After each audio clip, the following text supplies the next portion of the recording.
자, 이번 시간에는 기관에 있어서 중요한 부분, 이 윤활작용인데 이 윤활장치에 대해서 우리 한번 공부해 보도록 하겠습니다.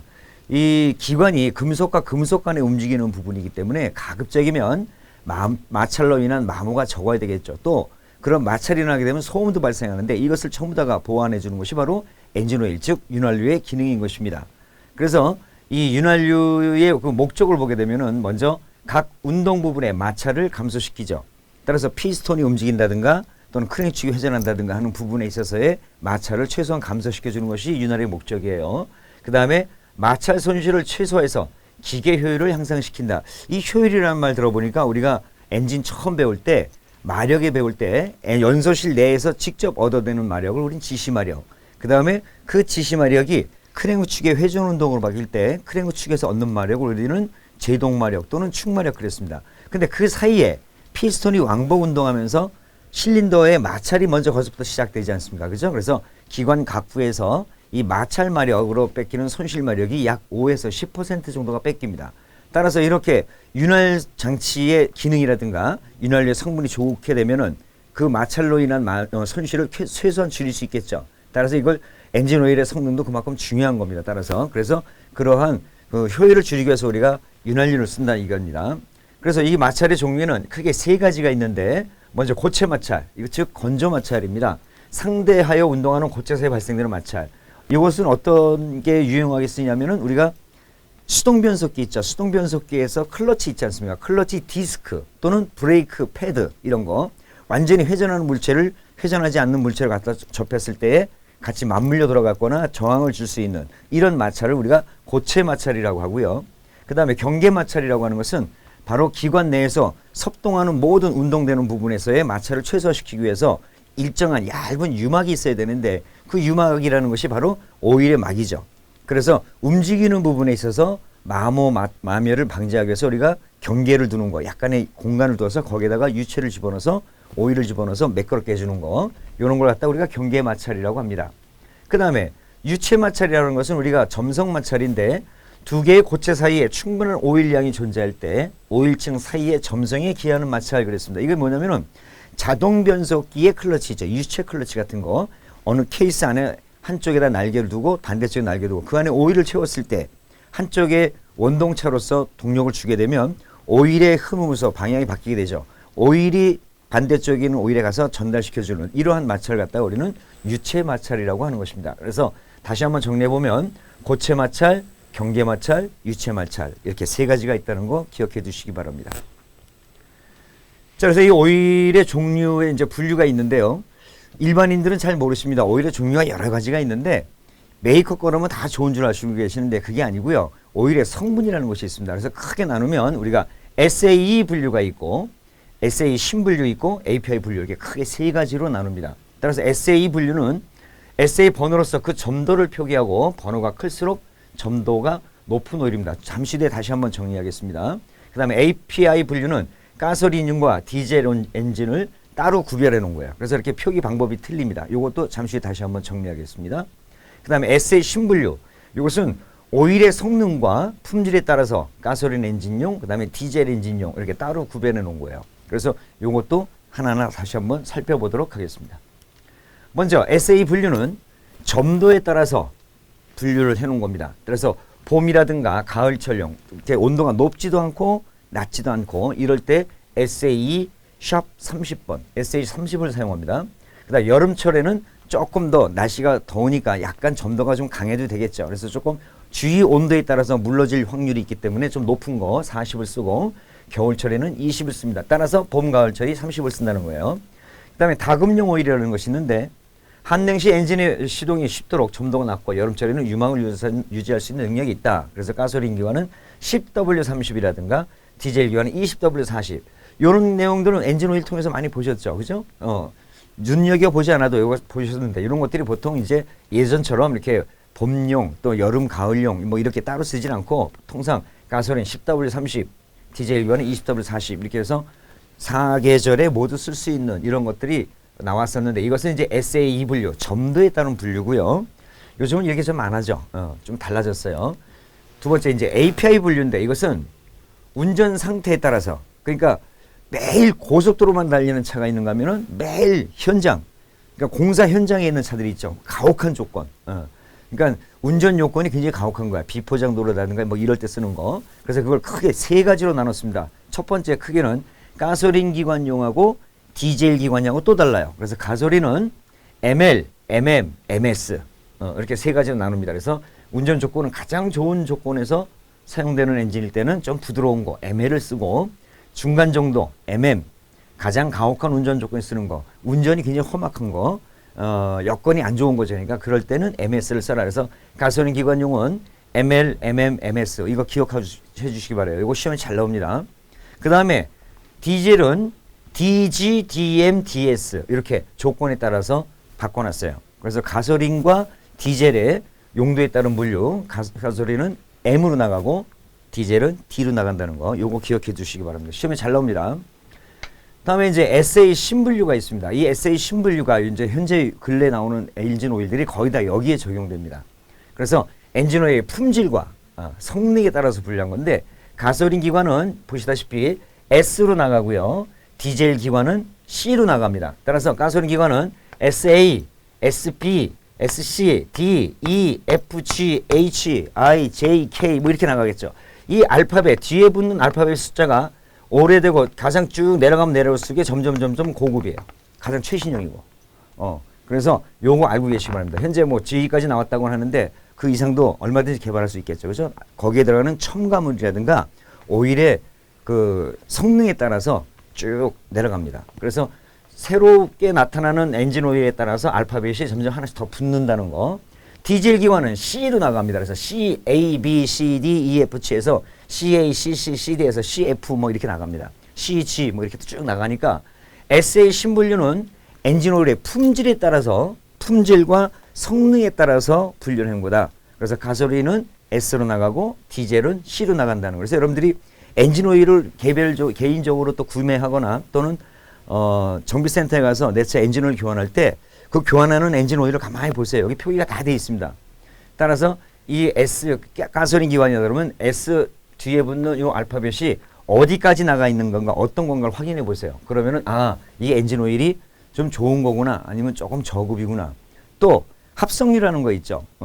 조금 첨가물이 또 달라요. 그래서 이 합성유는 가격이 좀 더 비쌉니다. 그래서 그런 데에 따르는 오일의 종류를 여러분들이 조금 구별할 줄 아셔야 뭐 이렇게 싼 오일을 갖다 비싸게 사거나 또는 이렇게 내가 잘못 사용하는 그런 경우가 없을 거예요. 그래서 이거 한번 구별하는 방법이 이렇다라는 거 필기 시험 준비하시는 여러분들 반드시 기억해 두시기 바랍니다. 자, 그럼 윤활유의 작용이 있습니다. 이 윤활유의 작용이 여러 가지인데요. 먼저 감마 작용이라는 게 있어요. 강인한 유막을 형성해서 마찰 및 마멸을 방지하는 작용을 우리는 감마 작용이라고 해요. 가장 첫 번째 역할이겠죠. 그다음 밀봉 작용. 고온 고압의 가스가 누출되는 것을 방지하는 작용이다. 우리가 피스톤이 하사점에서 상사점으로 올라갈 때 공기를 흡입 행정 같으면 압축을 하겠죠. 근데 그게 그때 유막이 없다면은 이렇게 밀봉 작용을 하지 못한다면은 블로바이 옆으로 다 새겠죠. 그래서 안 된다. 그래서 이렇게 밀봉 작용을 할 수 있어야 된다.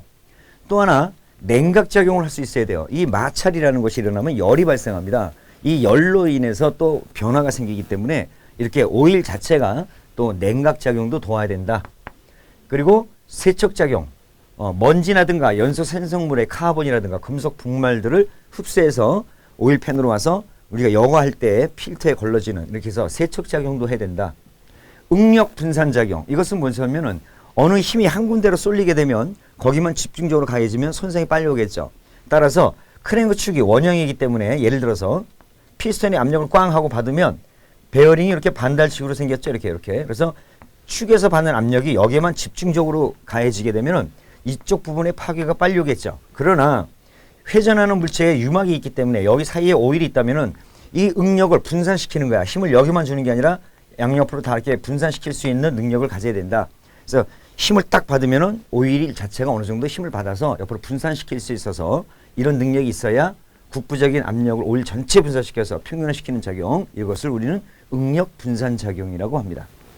또 하나 방청 작용, 우리가 녹 쓸지 말아야 돼. 금속이다 보니까 녹이 슬면 안 되겠죠. 따라서 이 엔진 오일의 그 작용은 수분이라든가 부식성 가스가 침투하는 것을 방지해서 녹쓰는 것을 방지해야 되는 방청작용을 한다.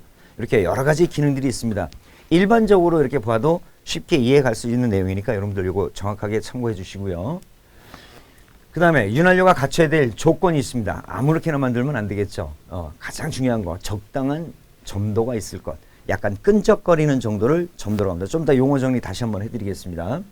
너무 묽어도 안 되고 너무 찐떡거려도 안 되고, 예를 들어서 엔진 오일에 들어가는 오일이 디퍼런셜 기어에 들어가는, 우리가 흔히 뒷대우라고 하죠. 뒷바퀴에 이렇게 들어가는 거, 종감속 장치에 들어가는 거, 거기는 아주 극도로 큰 압력을 받는 기어 오일이 들어가야 되기 때문에 굉장히 끈끈해요. 진해요. 근데 그런 오일이 만약에 엔진 오일이 들어갔다 그러면 엔진 자체에 모든 저항이 걸려버리겠죠. 너무 찐떡거리니까. 그래서 적당한 점도를 갖고 사용 용도에 따라서 점도가 다 다릅니다. 그래서 점도가 적당할 것, 청정력이 클 것, 깨끗하게 세척할 수 있는 능력이 좀 커야 되겠다. 그 다음에 열과 산에 대해서 안정성이 있을 것, 기포 발생에 대한 저항력이 있을 것. 이 기포가 발생되면 안 돼요. 기포가 많이 발생이 되다 보면은 이 윤활 부분에 있어서 에어가 있죠. 에어가 차게 되면 그만큼 마찰이 일어날 확률이 높기 때문에 기포가 발생되면 안 된다. 그 다음에 카본 생성이 적을 것. 아무래도 이 오일의 소모는요, 크게 이제 우리가 나중에 또 배우겠지만 시험에 아주 잘 나오는 게 있습니다. 오일 소모의 가장 중대한 원인, 연소와 누설입니다. 이 연소와 누설인데 새지 않으면 타는 거야. 엔진 오일도 자꾸 줄어요. 주는데 그게 어떻게 되냐. 피스톤 간극이라고 우리 배웠지 않습니까? 거기 유막에 따르는 오일이 아무래도 실린더에 올라가지 못하도록, 연소실 올라가지 못하도록 그 오일링이 자꾸 긁어내리지만 그래도 남아있잖아요. 아주 미세한 양들이 남아있어서 연소가 된단 말이에요. 그때에 윤활유 자체가 연소되면서 카본이라든가 끄럼, 즉 그런 끄럼들이 생기면 안 된다는 얘기예요. 그래서 이런 카본 생성이 적을 것. 그래서 연소되는 거 아니면 새는 거. 이 두 가지가 엔진 오일의 소모 줄어드는 주 원인이에요. 그거 기억해 주시기 바랍니다. 나중에 또 한번 정리해 드릴게요. 그 다음에 응고점이 낮을 것. 너무 굳는 게 너무 빠르면 안 돼. 그래서 아주 낮은 온도에서도 굳지 말아라. 비중이 적당할 것. 너무 가벼워도 안 되고 무거워도 안 되고 적당한 비중이 있어야 되고, 인화점 및 발화점이 높아야 된다. 쉽게 불이 붙지 말아야 된다는 얘기입니다. 그래서 이와 같이 갖춰야 될 조건들이 있습니다. 용어 정리 잠깐 다시 한번 보겠습니다. 이 점도라는 것은 유체를 이동시킬 때 나타내는 내부 저항을 말하면서 윤활유의 가장 중요한 성질이다. 끈적거리는 세이볼트초라고 그래가지고 그 구멍에다가 오일을 통과시킬 때 얼마의 시간이 걸리냐라고 하는 윤활유의 점도를 측정하는 척도의 그 방법이 있어요. 그걸 보고 우리가 세이볼트초에 의한 점도 구별이 있다는 거 참고적으로 알고 계시기 바랍니다. 유성이라고 하는 것은 금속 마찰면에 유막을 형성하는 성질을 유성이라고 그래요. 기름의 성질이죠. 그러니까 유막을 형성하는 성질, 유성. 점도 지수는 오일이 온도 변화에 따라 점도가 약간 변하는 정도를 표시하는 것으로서 점도 지수가 높을수록 온도에 의한 점도 변화가 적다. 그렇게 해서 점도 지수가 그렇다는 거, 이렇게 간단하게 용어 정리만 다시 한번 해봤습니다. 자, 이제 윤활유를 그러면은 기관에 있어서 공급을 어떻게 할 것인가? 비산식, 전압송식, 비산압송식, 이렇게 세 가지 요거 암기하고 계셔야 됩니다. 윤활유 공급 방법은 크게 비산식, 전압송식, 비산압송식. 이 비산식이라는 것은 뭐냐면 뿌려주는 거예요. 뿌려주는 거. 어디서 뿌려주느냐? 우리 크랭크 축에 보면은 핀 저널이 있고 메인 저널이 있잖아요. 커넥팅 로드가 핀 저널에 묶이잖아요. 그래서 막 회전하다 보면 밑에는 오일 팬이 있어가지고 오일이 이렇게 잠겨져 있어요. 그러면은 이 핀 저널이 돌면서 밸런스 웨이트도 있고 돌면서 크랭크 축 자체가 뿌리는 거야. 이렇게 치는 거예요. 치면 어떻게 돼요? 쳐가지고 실린더 벽에다 뿌려버려요. 엔진이 막 회전할 때 막 뿜는 거야. 그걸 보고 우리는 비산식이라고 해요. 그리고 전압성식은 뭐냐면은, 전압성식은 펌프를 둬가지고 전량을 다 윤활부에다 다 보내버려요. 근데 이건 좀 약간의 장단점들이 있어요. 좀 이따 다시 한번 보겠습니다. 전체를 다 압송시켜버리는 거, 전압송식이고, 그 다음에 비산압송식은 뭐냐면은 압송도 하면서 뿌려줘요. 그래서 근래 자동차들은 비산압송식이에요. 뿌려주기도 하고 전체 다 보내주기도 하고. 그러나 여기서 이제 또 그 여가 방식에 있어서 전체 다 압송식 한다고 해서 너무 높아보면 안 되잖아요. 그래서 그때 필터 방법에 있어서 종류가 또 있습니다. 그래서 크게는 윤활유 공급 방법은 비산식, 전압송식, 비산압송식이 있다는 거 알고 계시기 바랍니다. 그래서 현재는 가장 많이 쓰고 있는 게 비산압송식이다. 그 특징은 바로 이렇습니다. 크랭크 케이스 내 윤활유의 양을 적게 해도 됩니다. 왜? 비산이 혹시 좀 부족하더라 하더라도 압송되는 오일의 양도 있으니까 괜찮아요. 그 다음에 베어링 면의 유압이 높기 때문에 항상 구뷰가 가능하다. 그 다음에 각 주유 부분의 구뷰를 고르게 할 수 있다. 펌핑을 도와주고 계속 엔진의 윗부분, 캠축, 그 다음에 로코암, 밸브 이쪽까지 다 올려보내니까 그 다음에 배유관 고장이나 기름 통로가 막히면 오일 공급이 불량해질 수 있다. 오일 통로, 주 통로가 막혀버리면 안 된다는 얘기예요. 그래서 그런 단점이 있어요. 이거 한번 살펴보시고요. 여기 따른 내용을 한번 좀 보겠습니다. 자, 그래픽을 한번 볼까요? 자, 맨 이쪽에 바로 비산식입니다. 비산식은 보시다시피 크랭크 축에 돌면서 이쪽에 오일이 막 뿌려지죠. 그 다음에 압력식은 펌프를 둬서 필터를 거쳐서 엔진의 각부 저 위까지 올려져서 윤활시키는 방식을 바로 우리가 전압력식이라고 하고, 비산압력식은 이와 같이 뿌려지기도 하고 펌프를 둬서 각 윤활부에 윤활작용도 해주는 방식입니다. 그래서 이 세 가지 여러분들 한번 살펴보시기 바랍니다. 됐죠? 자, 그 다음에 윤활장치의 구성 부품을 한번 보겠습니다. 엔진을 크게 나누면 헤드, 블록, 크랭크 케이스. 이 크랭크 케이스라는 게 바로 오일 팬이에요. 오일을 담아둘 수 있는 팬. 그래서 윤활유가 담겨지는 용기다. 예전에는 양철로도 많이 만들었는데 요즘에 보면은 무게를 줄이기 위해서 플라스틱이라든가 이런 걸로 만드는 것도 있어. 수입차 같은 경우에 보통 이제 알루미늄으로도 만들고 그렇습니다. 그 다음에 펌프 스테레오는 뭐냐면 오일 팬에 담겨져 있는 오일이 엔진이 움직일 때 막 이렇게 움직이면 안 되겠죠. 철렁거리면 안 되겠죠. 그래서 오일 팬도 내부 구조를 보면 상당히 재밌어요. 약간 오일 팬이 그냥 네모나게 반듯하게 나오는 게 아니라 반듯하게 나오는 게 아니라 오일 팬은 이렇게 생겼죠. 이렇게 여기다 엔진 블록이고 여기가 헤드야. 그럼 오일 팬이야. 그래서 1, 2, 3 이렇게 세 가지로 넣는다고 하는데 이 오일 팬도 그냥 이렇게 만들면은 오일이 여기 이렇게 잠겨 있으면 언덕길 올라가거나 내려갈 때 오일이 한쪽으로 쏠리죠. 그럼 안 될 거 아니야. 그래서 이렇게 볼록하게 이렇게 좀 오일이 고여 있도록 만들어. 이걸 보고 우리는 썸프라고 그래요. 썸프. 썸프라고 하고 여기에서 오일을 첫 번째 걸르는 불순물 여과망이 있어요. 이렇게 철망이 있어갖고 여기서 오일 펌프로 들어가요. 오일 펌프로 들어가. 그래서 요렇게 1차적으로 큰 불순물이라든가 오일을 흡수할 수 있는 제일 첫 번째 빨대겠죠. 이걸 보고 우리는 오일 스트레이너라고 얘기합니다. 방금 전에 보셨던 다시 한번 보겠습니다. 오일 스트레이너. 그런데 이 안에도 보면은 썸프만 있는 것이 아니고요. 이렇게 칸막이가 있어요. 이거 왜냐면은 엔진 오일이 출렁거리고 한쪽으로 쏠리면은 간혹 이 오일들이 썸프가 있다 하더라도 기울어져서 이쪽으로 다 쏠리면은 여기가 공백이 생기잖아요. 그럼 공기만 들어갈 거 아니야. 그럼 안 된단 말이에요. 그래서 이렇게 쏠리더라도 탁 막혀가지고 항상 출렁거리지 않도록 거품이 일어나지 않도록 하는 이런 것들을 보고 우리는 배풀이라고 얘기합니다. 배풀. 그래서 엔진 오일 팬은 이와 같이 썸프와 배풀이 안에 내장되어 있다. 그 다음에 오일을 빼주는 구멍이 하나 있어야 되겠죠. 볼트. 이걸 보고 우리는 드레인 플러그라고 합니다. 드레인 플러그. 그래서 우리가 엔진 오일 교환할 때 엔진을 쭉 뽑는 게 바로 이 드레인 플러그 뽑는 거예요. 뽑아서 엔진을 쫙 빼는 거예요. 근래 최근에 그 수입 자동차들은 심지어 이걸 플라스틱으로 만들어 놓고 이 드레인 플러그도 플라스틱이에요. 그래서 한번 엔진을 교환할 때 미션 같은 경우 엔진 오일에서는 거의 그런 거 없는데 미션 같은 경우는 굉장히 얇아요. 그래서 한번 딱 풀르고 나면은 이 오일팬 자체 내에 필터가 또 있어가지고 한 번 쓰면 못 써요. 이 오일팬 전체를 다 갈아야 돼. 수입 자동차 같은 경우. 그런 경우가 있어요. 그런 엔진들이. 뭐라고 특정한 자동차라고 내가 말씀을 못 드립니다. 굉장히 비효율적이죠. 그리고 또 일부 또 그 수입차 같은 경우에 우리 국내 사람들이 상당히 좋아하는 자동차인데 이 무게를 줄이려고 한참 줄이다 보니까 이 오일팬 자체를 너무 얇게 만든 거야.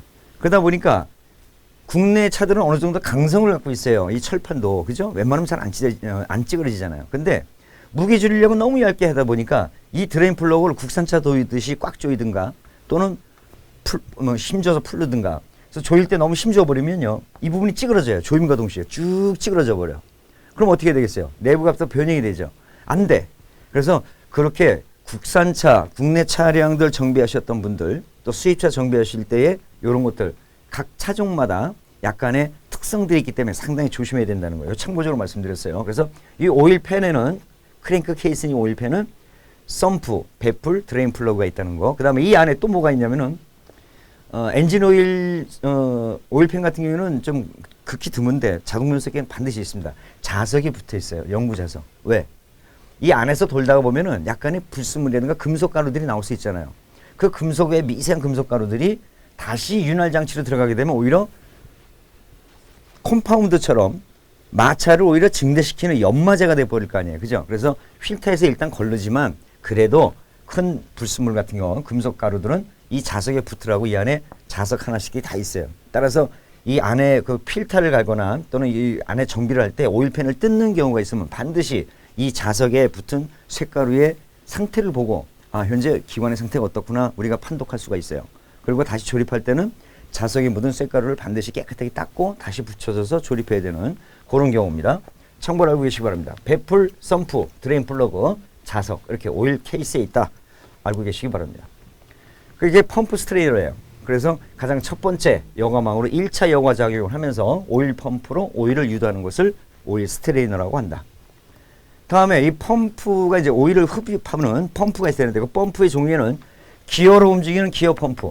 이 기어에는 또 내접 기어 방식이 있고 외접 기어 방식이 있어요. 똑같은 기어로서 하는 게 아니라 두 가지가 있다는 거 알고 계시고 플런저 움직이는 거야. 왔다 갔다 왔다 갔다. 피스톤처럼 이런 플런저 펌프가 있고 또 베인 펌프라는 것은 회전 물체에 날개를 둬가지고 날개를 둬서 돌아갈 때 회전체가 돌 때 이 베인 핀들이 계속 긁어요. 이런 방식이 바로 베인 펌프 방식. 그다음에 로터리 펌프는 기어 펌프하고 조금 비슷하지만 얘는 기어처럼 이빨이 많이 있는 게 아니라 한 4개 내지 한 5개 정도. 그러니까 외접에는 외기어에는 5개 정도 홈을 두고 안쪽에서 들어가는 로터리는 한 4개 정도 해서 돌면서 공간의 최적을 변화시키는 그런 경우가 바로 로터리 펌프예요. 기어 펌프하고 약간 비슷합니다. 좀 이따 그림으로 다시 한번 살펴보겠습니다. 그래서 이 기어 펌프에는 제가 말씀드렸듯이 외접 기어가 있고 내접 기어가 있다. 기어가 바깥에서 물리면 외접이고 안에 들어가서 두 가지가 같이 물리면 내접이에요. 그렇게 차이가 있으면 됩니다. 그래서 기어가 안쪽에서 맞물려 서로 동일한 방향으로 회전하는 기어 펌프다. 크랭크 축에 의해서 직접 구동되는 방식이다. 그리고 이렇게 해서 한번 볼까요? 내접 기어 방식은 기어가 안쪽에 있고 바깥쪽에 있어요. 그 다음에 크리센트가 있어가지고 요 사이에서 계속 돕니다. 그래서 펌핑하는 거. 요걸 내접 기어 방식이라고 하고 요거 외접 기어 방식 이렇습니다. 바깥에서 돌아서 펌핑을 해서 보내주는 거. 그 다음에 로터리 펌프는 이와 같이 아우터 로터와 이너 로터가 있어가지고 요 사이에서 4개와 5개가 돌다가 보니까 공간이 생기죠. 요 공백을 가지고 펌핑을 하는 거예요. 최적 변화. 그래서 이렇게 3가지 작동하는 방법이 있다. 참고로 알고 계시기 바랍니다. 자, 그 다음에 오일 여과기가 있습니다. 이 여과기의 필터인데 이 기능이 상당히 중요하죠. 불순물을 거르고 수분을 분리할 줄 알아야 돼요. 따라서 여과 방식이 있는데 전류식, 분류식, 샨트식이 있다는 거예요. 종류 잘 알고 계셔야 됩니다. 전류식, 분류식, 샨트식. 오일 속에 있는 금속 분말이라든가 연소 생성물, 카본이겠죠. 그 다음에 수분 등의 불순물을 여과하는 기능을 갖고 있고 오일 송출 라인에 설치되어서 항상 깨끗한 오일을 오일 유막 공급을 해주는 부분에다가 넣어줘야 돼요. 그래서 윤활 그 부분에 오일을 넣어줄 때 이렇게 깨끗이 필터링을 하지 않으면은 오히려 마모를 더 심각하게 일으키기 때문에 여과 방식이 있는데 여기에는 3가지가 있다. 전류식, 분류식, 샨트식. 한번 볼까요? 그래픽으로. 자, 먼저 필터의 기능입니다. 이 필터는 이렇게 생겼습니다. 실제 물건 이렇게 해서 캐트리지 방식으로 해서 교환하게 돼 있고요. 오일이 들어가서 필터링을 해가지고 나와서 필터를 하는데 이때 만약에 이 오일이 만약에 막혔다. 너무 많이 막혔다. 그러면 어떤 현상이 나타나면 이렇게 하다 막혔잖아요. 그럼 옆으로 새가지고 오일이 이쪽으로 빠집니다. 다시 나가서 팬으로 떨어지는데 그렇지 않고 윤활장치로 가긴 가요. 좀 이따 다시 한번 볼게요. 그리고 이 바이패스 통로는 뭐냐면은 이렇게 필터가 막혔을 때 열려서 바이패스 통로를 열어줘서 필터를 거치지 않고 흐르게 할 수 있게 있는 거 이런 겁니다. 자, 그래서 이렇게 종류 3가지가 떠 있는데 분류식을 먼저 보면 자, 분류식은 펌프를 해서 하나는 필터를 거쳐서 다시 오일팬에다 넣어주고 윤활부로 보낸 다음에 오일팬으로 빼주는 방식이 바로 분류식이고 전류식은 펌핑을 해서 필터를 거쳐서 엔진 윤활부에 다 보내주고 난 다음에 오일팬으로 보내주니까 모두 다가 필터를 거쳐서 윤활부 보내준다는 것이죠. 샨트식은 펌핑을 해서 일부는 필터를 거쳐서 다시 오일팬으로 보내주고 펌핑을 해서 윤활부에 보내준 다음에 그때 나오는 오일을 다시 필터링을 해서 오일팬에 떨궈주는 장치. 그래서 가장 좋은 방식은 샨트식이 되겠죠. 그래서 이 샨트식 같은 경우에 디젤 기관이나 이런 때 많이 사용하죠. 이렇게 해서 분류식, 전류식, 샨트식 이렇게 세 가지가 있다는 거 참고하시기 바랍니다. 자, 그 다음에 유압 조절 밸브가 있습니다. 엔진이 고속으로 돌 때 유압이 너무 세게 되면은 저항이 걸리죠. 또 윤활부에서 저항이 걸려요.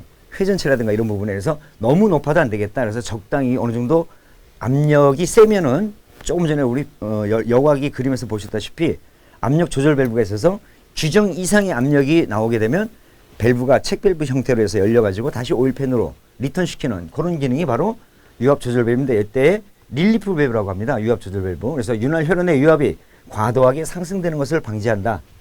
유압이 플런저 스프링의 장력보다 높아지면 오일을 다시 바이패스 시켜서 오일을 조절하는 거예요. 조정 스크류를 조이면 조일수록에 스프링 장력이 세지니까 유압이 높아지죠. 높은 압력이 와야 이 장력이 세진 스프링이 이기고 바이패스를 통하니까. 그래서 이 조이면 조일수록에 이 스프링 장력이 점점 강해지니까 유압이 높아진다. 그 다음에 풀면 풀수록에 스프링 장력이 약해지기 때문에 유압이 떨어지는 겁니다. 알고 계시고요. 바이패스 밸브는 유압이 규정보다 높아지거나 엘리먼트가 막혔을 때 조금 전에 우리가 그림에서 보셨듯이 흡입 쪽의 유압에 의해서 바이패스 밸브가 열려서 여과되지 않은 오일이 공급되는 그런 방식입니다. 자, 이 그림에서 이렇게 생겼습니다.